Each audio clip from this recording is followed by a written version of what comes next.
Okay, we continue on. In this second part of the video, I mentioned that because I broke the video into two there. So anybody who's watching the video, this is their second part. Hey, stop that. I don't want to do that right now. That might start to play, but that's okay. I'll fix it. Okay, I'm done with this. This can go up here. It's recording. Good. On to the second page. So it says use the symmetric difference quotient. So even if up till now you don't really follow exactly what's happening, this should crystallize it nicely. It says use the symmetric difference quotient with an h value of 0.001 to approximate the derivative of f at x equals negative 2x cubed at x equals 4. You're going to like this calculation. It's a lot simpler than the full h calculation, but it only works at 4. That's its weakness here. I'm only going to do it at 4. Okay, so here we go. So symmetric difference quotients, I'm going to write symmetric equals f at a plus h minus f at a minus h over 2h. And again, if that's confusing at all, don't worry. As I sub things in here, you'll go, oh, I see what we're up to here now. Hopefully now it'll become clear. And what I mean by that is I'm going to go f at, my a value here is 4. And I've only gone back to a's on the off chance you're still having trouble with the transition from a to x. X would work here. You could totally call it x. But f at, I'm going to go 4 plus 0.001. See, I'm going to find the function value a little bit to the right of the point of tangency. Then I'm going to find the function value a little bit to the left and divide that by twice 0.01. A little diagram that I might have to erase, so get ready if I run out of space. What I'm saying is they gave me a point they wanted to find the tangent at, right there. So what I did is I'm going to go over here and find this point, 4.001, comma, f at 4.001. A little bit right point, and then I'm going to go a little bit left point. This will be 3.999, comma, f at 3.999. And when I draw that little slope, do you agree? My diagram, it already looks like it should be about the same as the slope of the tangent. It's going to be really good to be close to the slope of the tangent. So I did it with 4 plus 0.001 and 4 minus 0.001. You don't have to do that. I did that because I was teaching it. You might automatically go, okay, so if we're doing a little bit left, a little bit right, I'm going 4.001 minus f at 3.999. all over 0.002. And again, I'm just doing y2 minus y1 over x2 minus x1. This is y2, this is y1, and x2 minus x1 was the run. How much did I run? I ran 0.001 and then another 0.001. So my run was 0.002. Well, now I'll need my calculator to punch these in. Let's see here. Oh, it's pretty simple. Negative 2x cubed. Here, let me write that then. Negative 2, 4.001 cubed minus neg 2, 3.999 cubed over 0.002. Now my calculator. Come back. Okay, so negative 2 times 4.001 power 3, negative 128.096024 plus, no, I'll write the subtract negative there, subtract, and then do that again, not with 4.001, but with do it, 3.999. That many nines. Good. and it's negative 127.904024. And if you're out there thinking, do you really have to show all these steps? Can I just type the whole thing in? Yeah, you can. I can't because I'm teaching it. I'm trying to show exactly what's going on here.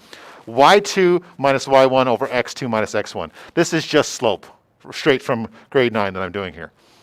Now I'll jump ahead and do the rest. I'll let the calculator handle the rest of it.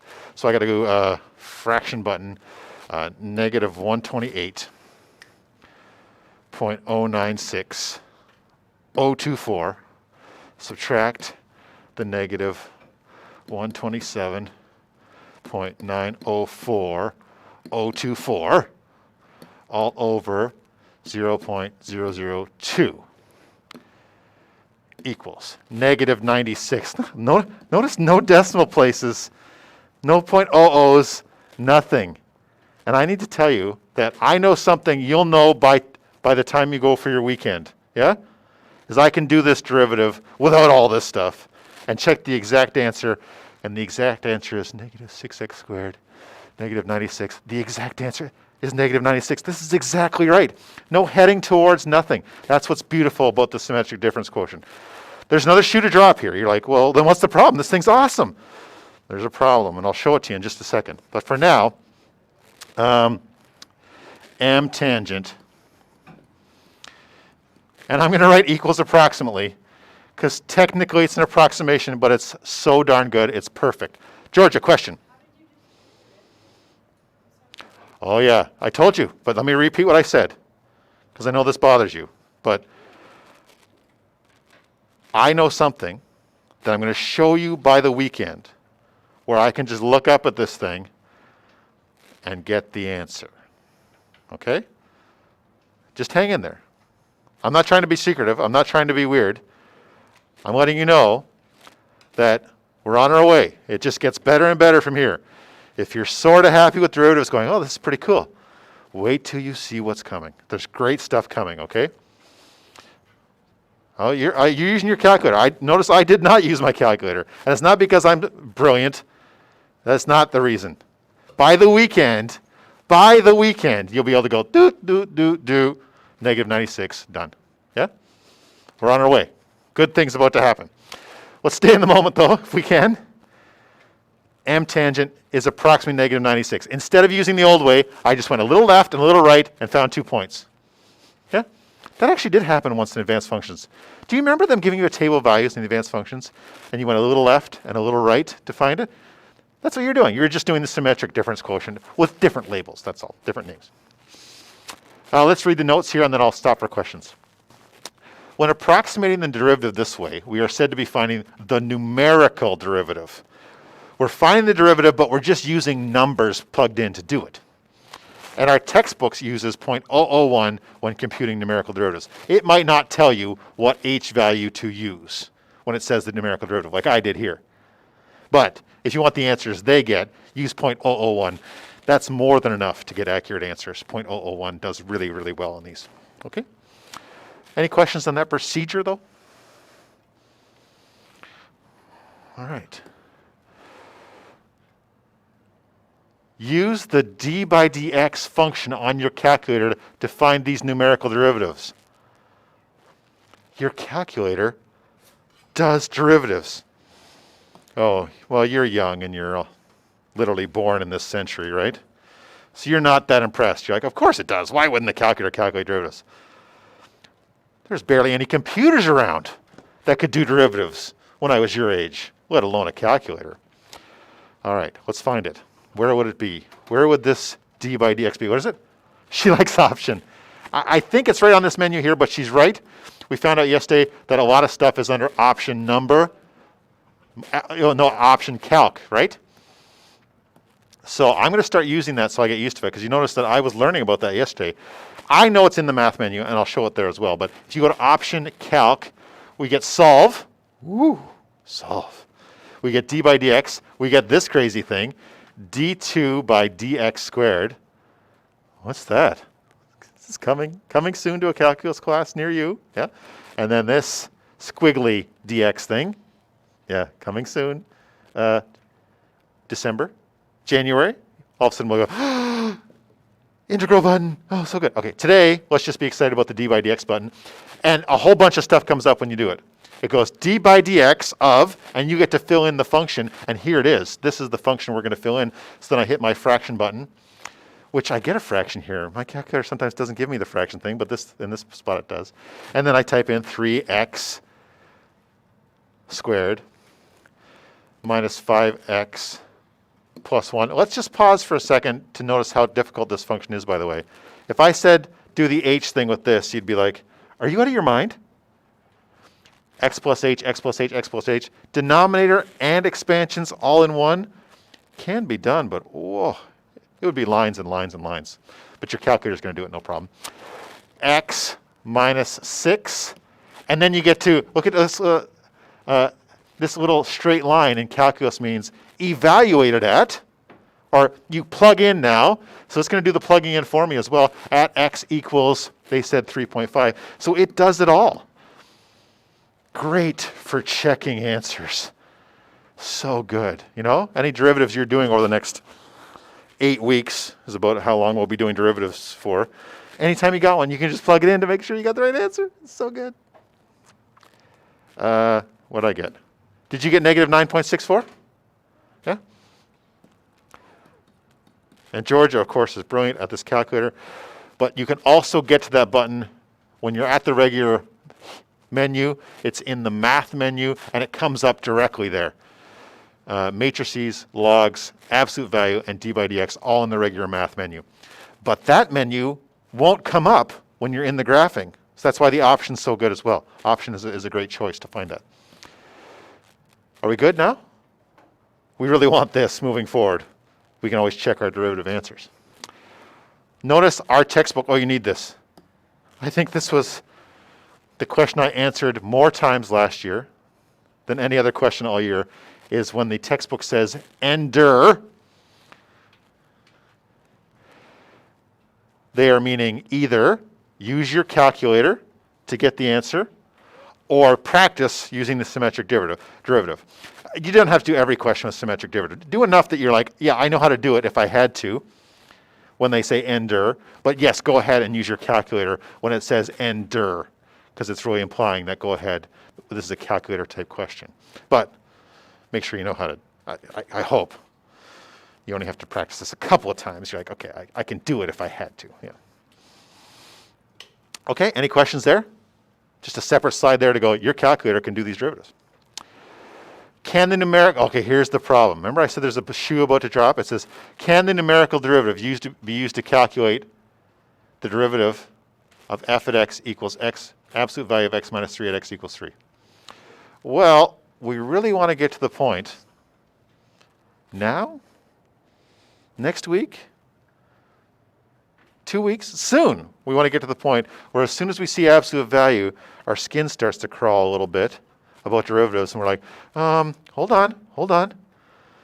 The absolute value has a problem with derivatives. You can't just take the derivative anywhere of absolute value, because the absolute value has, little quiz from yesterday, which of the non-differentiability clauses does it violate? Which one, what kind of problem does it have that you can't take the derivative somewhere of absolute value?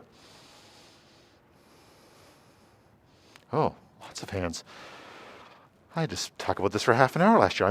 You must have paid attention better, or I taught better yesterday. It's got a corner. So from here on in, the rest of your life, when you see absolute value and it says derivative, you're like, hold on, derivative of absolute value, I got to check where the corner is. And of course, I've walked you right into it here on purpose. Why would I bring up the example if things were good? Let me just draw a little diagram over here of what's going on here. Having trouble with colors here, so 1, 2, 3, 4, 5, 2, 3. Just a little grid to get an idea. This is the absolute value function. But what transformation has been applied here?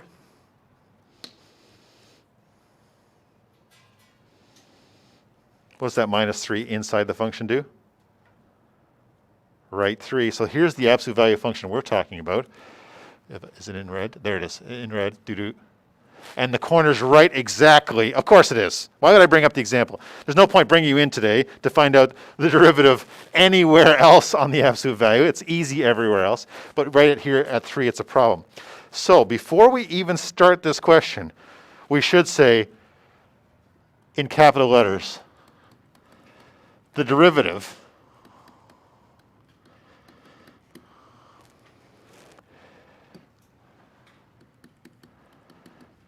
does not exist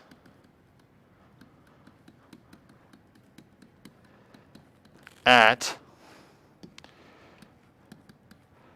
x equals 3 as it is a corner. As Cameron said, he said, hey, that's a corner. You can't do that. You can't do the derivative there. Not, oh, we got to get better at math to find the derivative there.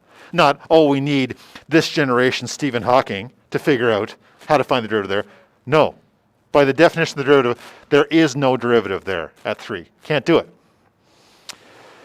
But let's see what the calculator says. D by dx. I'm going to try and use both here. I'm going to use the math menu to do the d by dx. And then I'm going to use the option menu, just to prove I can, to get the absolute value. Don't tell me, Georgia. Num, for number, absolute value. There we go. That's good. Now I can use both menus. Okay. Derivative of x minus 3 at x equals 3. And I'm going to press enter and watch what happens. It says the answer is 0.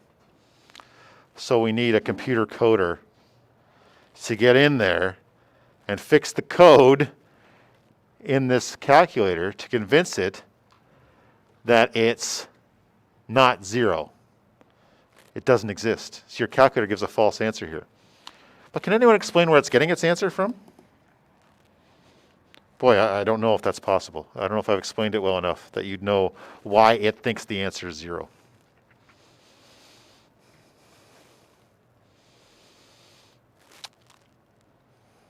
Okay, somebody's away today, and they text you, or TikTok you, or face something you tonight and say, what was the lesson about? What would you say this thing does? In your own words, what does this thing do that's different today? We're actually reviewing the lesson here today.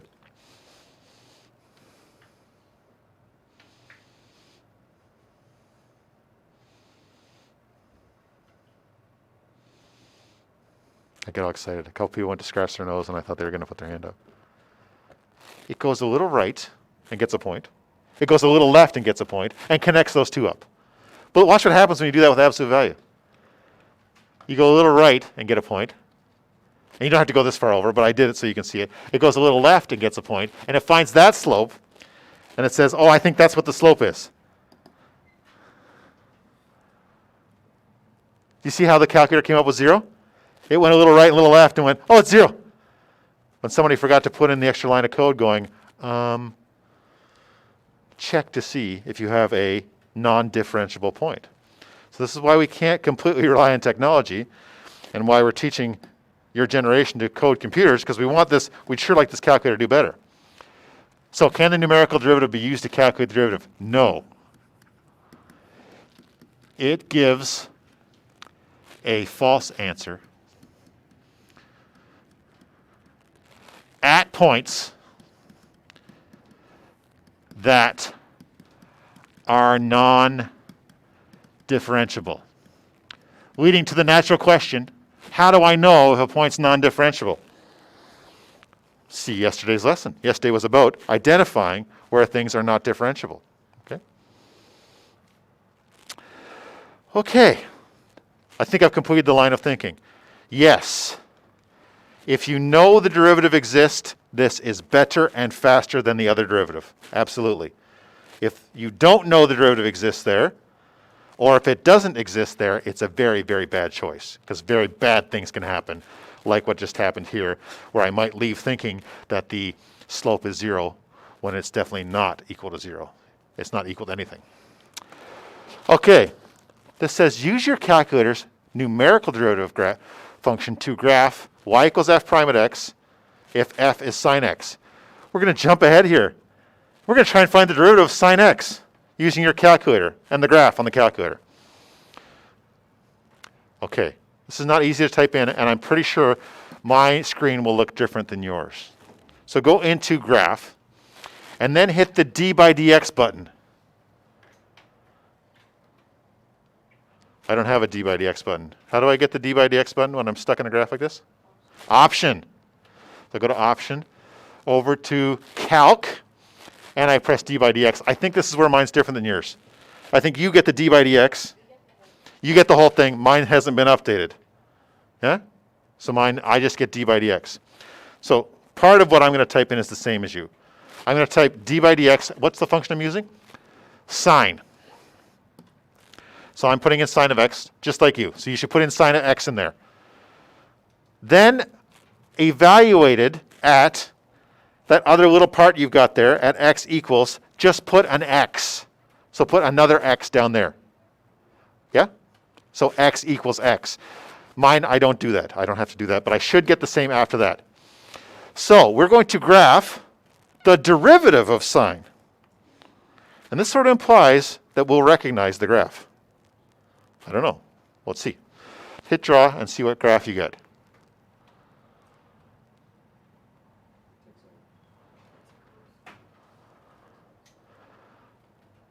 What is it? Or what could it be? What does it look like?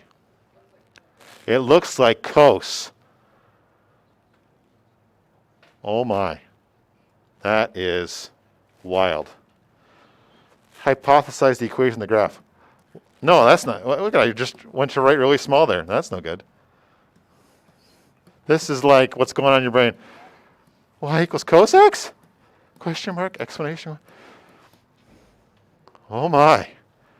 Yeah? This is why we're not done with derivative. It's like, oh, so you showed us the derivative. You were underwhelmed. You're like, oh, derivative. Yeah, that's nice. H is big deal. And then stuff like this happens. You're like, oh, there's more to the story. The derivative of sine is cos. Or at least it seems like it is. I haven't proved it. You know, but it really looks like it's that simple. Okay? Whew. That was fun. Are there any questions there? But I don't know what question you could possibly have there. But stunned silence, you should be like, the derivative of sine is cos. We will come back to that next week. I'll go after sine again, but with a little more algebra. How could I possibly prove this? But just an interesting little thing we can do. So that's just an interesting note. Okay. This is the moment. Must do better, Mr. Todd. Must do better. Must do better. Some of you will be going on to a calculus course with virtually no proofs in it. None. Just a regular calculus course. And some of you will be going off to a university where they're like, they'll do a whole month of proofs. Proof, proof, proof, proof, proof. My job, do better on explaining what it takes to do a real proof. So here it is. If a function is differentiable at x equals a, must it be continuous at a? I certainly think so. How could you possibly be able to find the derivative if it wasn't continuous there? But to prove it's true is not simple. Not at all. So here's my proof. Here's how you do proofs. Sorry, that's a lie. Here's one of the ways to do proofs. There's so many ways. Given f prime at a exists. They said the function's differentiable at x equals a. So I know f prime at a is something. It's a 7, or it's a 2, or it's a negative 44, or it's 72.7. It's something. The derivative exists. Therefore, f prime at a equals limit as x approaches a of f at x minus f at a over x minus a. That was the alternate version of the derivative that I put out there. And I said it's useful sometimes. Usually the h one's better. But this one is the one I really want here. This is the other way to find the derivative. Limit as x approaches a, f at x minus a over x minus a. So when doing proofs, you don't need to put a box around it. I'm only putting a box around it because I'm teaching this. That's what you start with a proof. You go, this is what I have. This is what I know for sure. Then you do a section where you're like, we'd like to prove.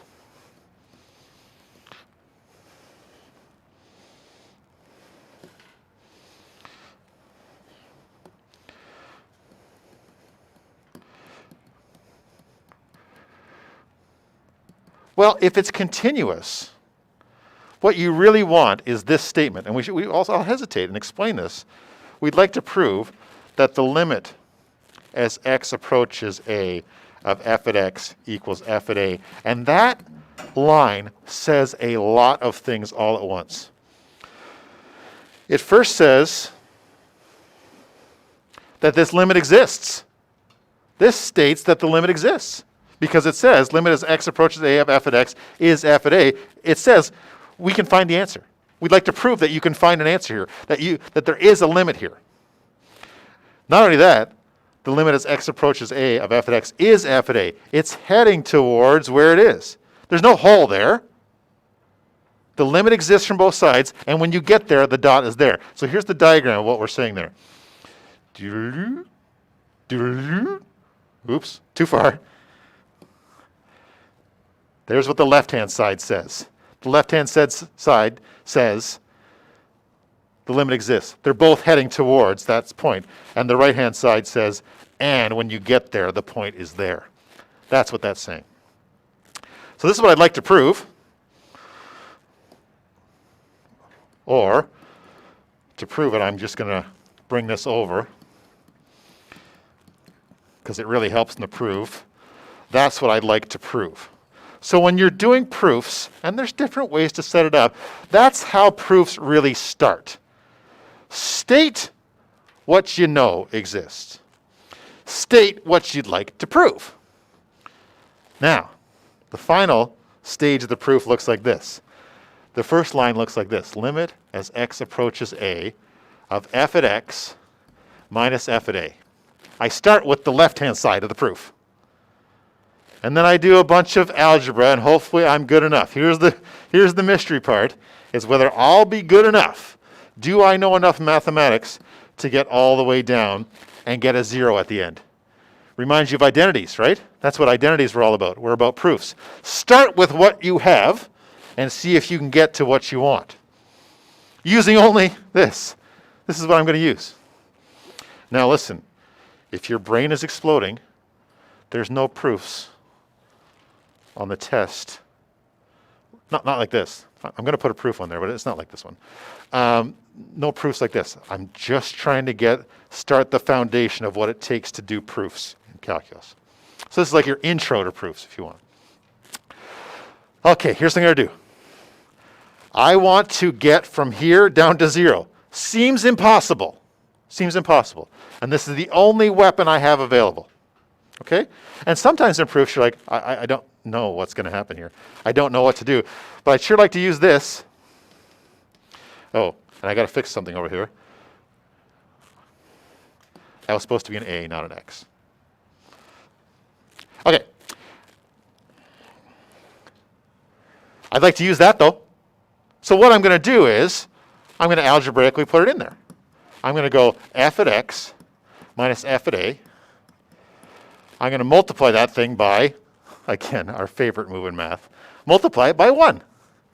X minus a over x minus a.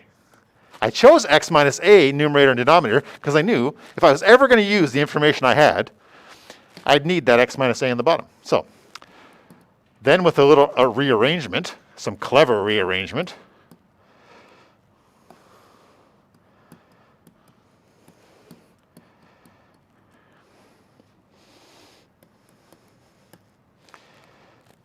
I created what I have.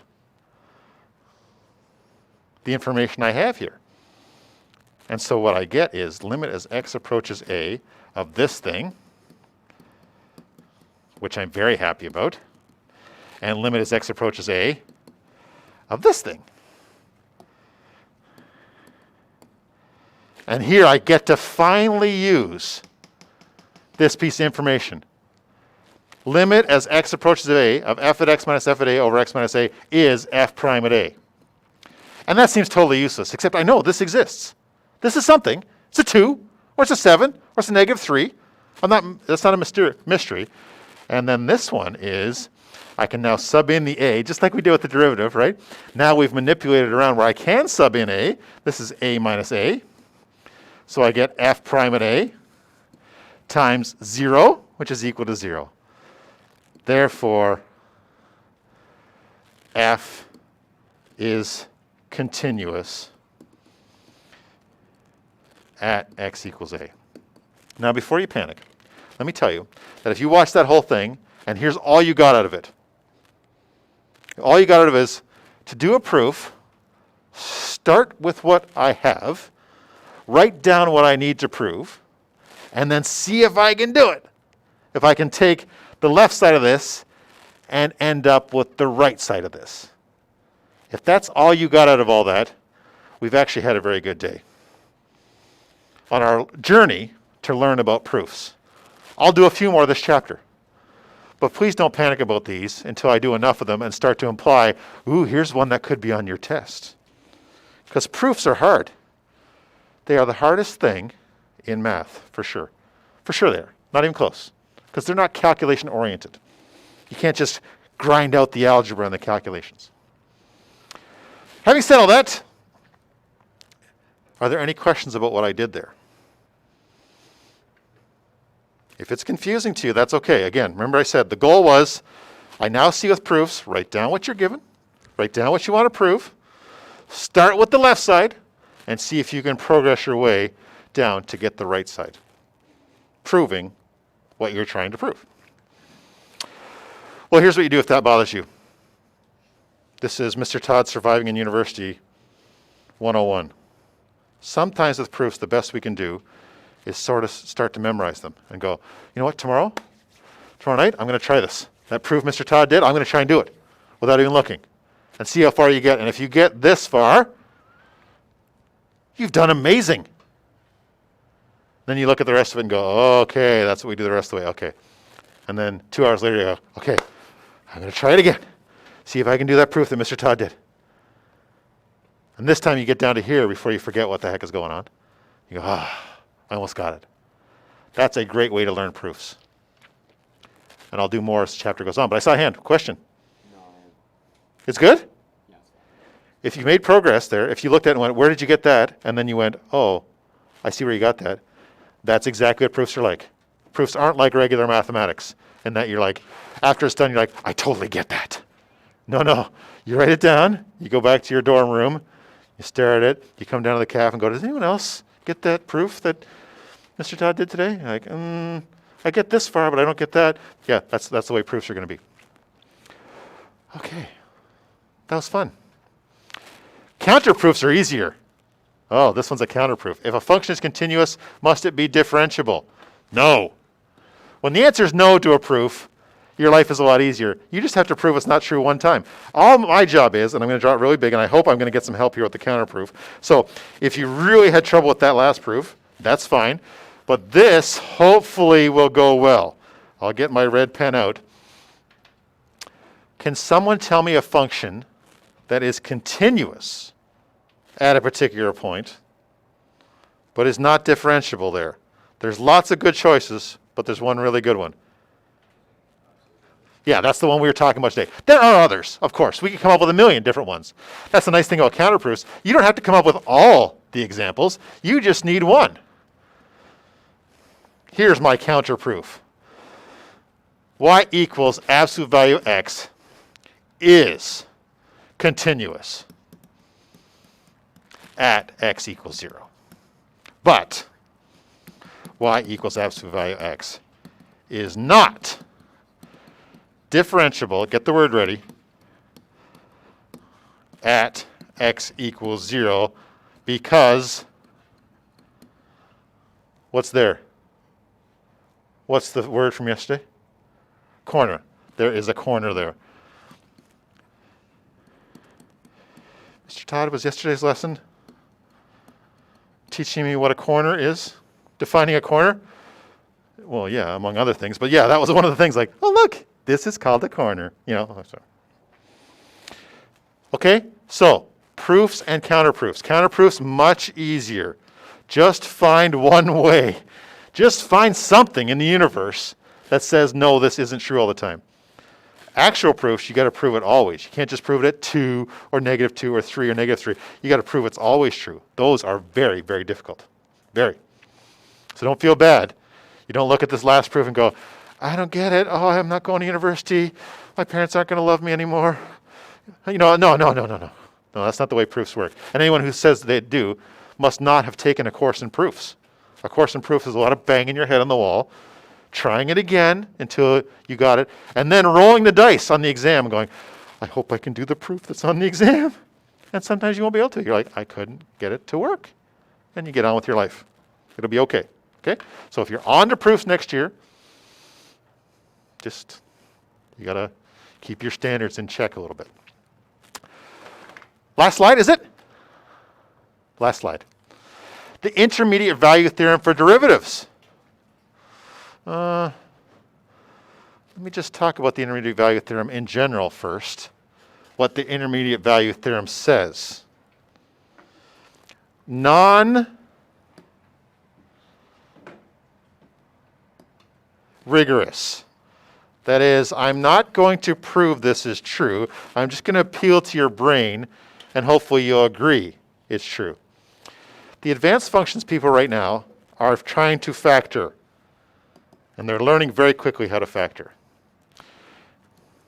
And one of the things that's going to happen to them coming up soon is they're going to find ones that either don't factor or are very difficult to factor.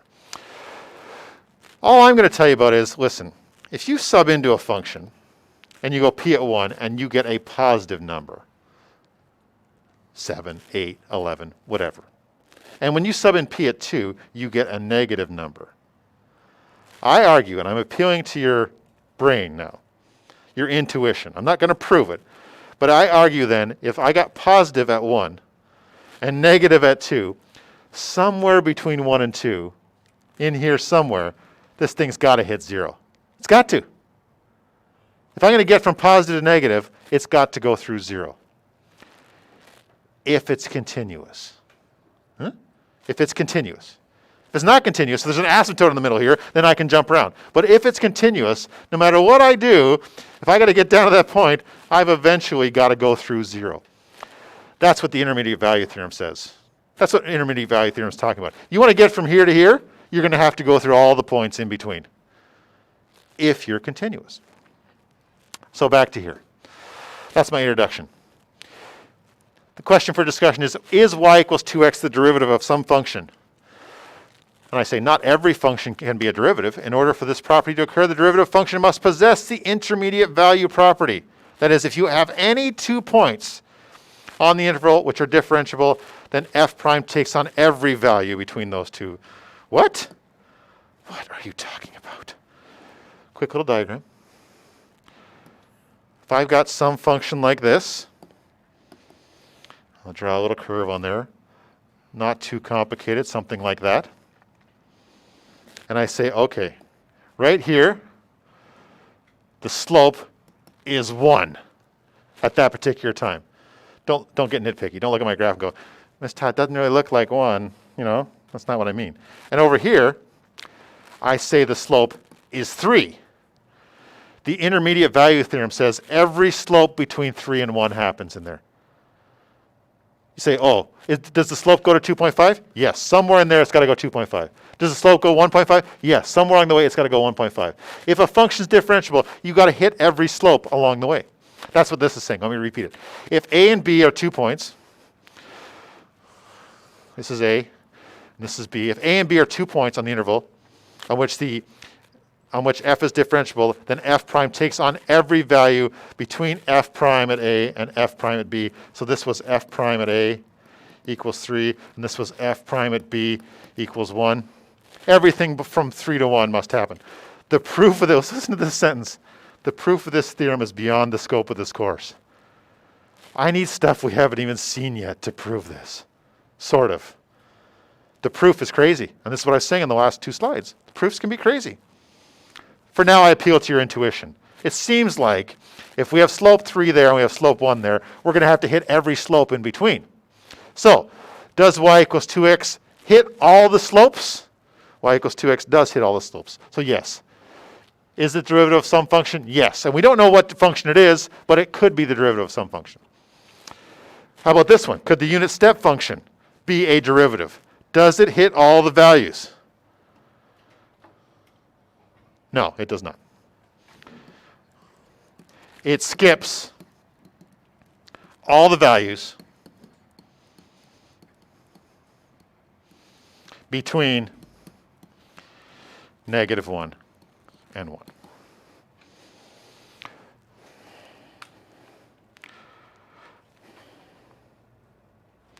My battery stayed alive. Any questions about that?